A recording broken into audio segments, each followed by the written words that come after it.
So today we're talking about Millard Owen Sheets, an American artist, teacher, and architectural designer.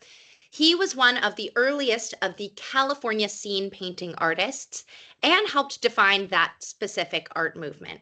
He was born in Pomona, California, and he became a painter at an early age, winning a prize at the Los Angeles County Fair in 1918. By the mid to late 1920s, Sheets became a regular at art exhibitions in the western part of the United States, winning several additional prizes before he reached the age of 25. He was actually hired to teach watercolor painting even before his graduation from the prestigious Chouinard Art Institute. Several home savings buildings, which are now Chase Bank buildings, in Orange County have mosaic murals created by Millard Sheets gracing their entrances. So did the home savings building in Santa Monica. Sheets created the mural Pleasures Along the Beach in 1969, and in 2019, with the building facing demolition, the mural was painstakingly removed in sections and crated up in storage.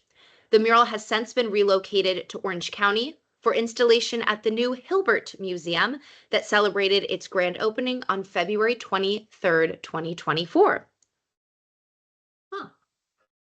Sheets was only 19 and 20 when he painted these two works, and in his second year at Chouinard Art Institute.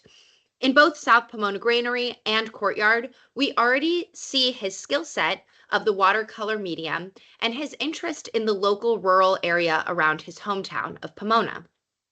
Sheets made a career by painting what he knew and observed firsthand. And this approach allowed Sheets to capture the details of each scene and the unique light that sculpted the shapes and forms of his compositions. These ramshackle tenements were home to poor families in the Bunker Hill neighborhood of downtown Los Angeles during the Great Depression. What were once elegant Victorian mansions have turned into boarding houses or tenements. And here he shows women who have finished washing and hanging out their laundry in the days before electric appliances lightened these chores. The women on the stoop gossip while leaning on stair rails, or sit in the shade to avoid the hot afternoon sun. Horses, often idealized in rural landscapes, were a regular feature of Millard Sheets's paintings and prints. And this scene of frolicking horses dates from the height of the Great Depression. This piece emphasizes shadow, with the dark earth tones taking up most of the landscape.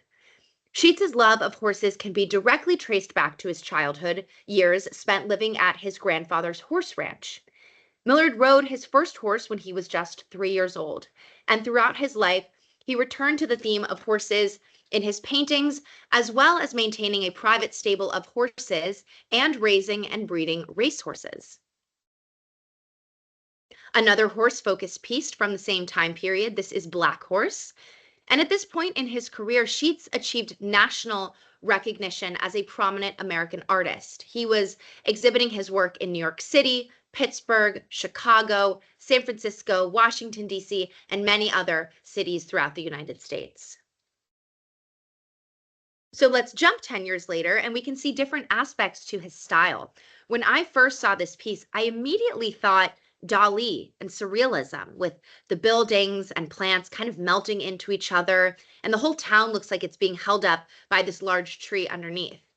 And there's no known interaction between the two artists, but they were painting at the same time, and one could argue that as Sheets traveled and exhibited more work internationally, he was exposed to more styles outside of the California watercolor style.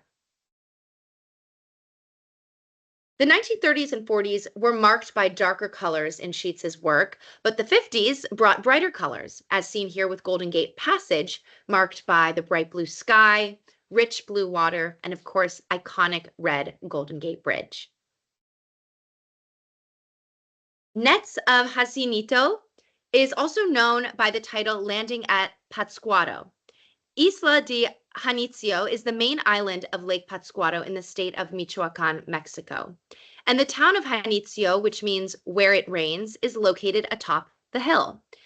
Janitzio can only be reached by boats, which run regularly back and forth from Pátzcuaro's pier. And the town is famous for the butterfly fishermen who are skilled at lowering their butterfly-shaped nets to catch the local famous cuisine, pescado blanco. Figure on the Reef is more of a fluid watercolor painting with the rocks, the sea, and the sky all blending into this colorful island seascape. And at this point, Sheets has traveled and exhibited all over the world, and here he takes inspiration from time spent in Tahiti. Sheets died in 1989 after a long and successful career, and he exhibited works at the most famous museums in the country, like the Museum of Modern Art, the Whitney, the National Gallery, and LACMA. And as well, he left his mark on these cities with mosaics and murals that still stand today.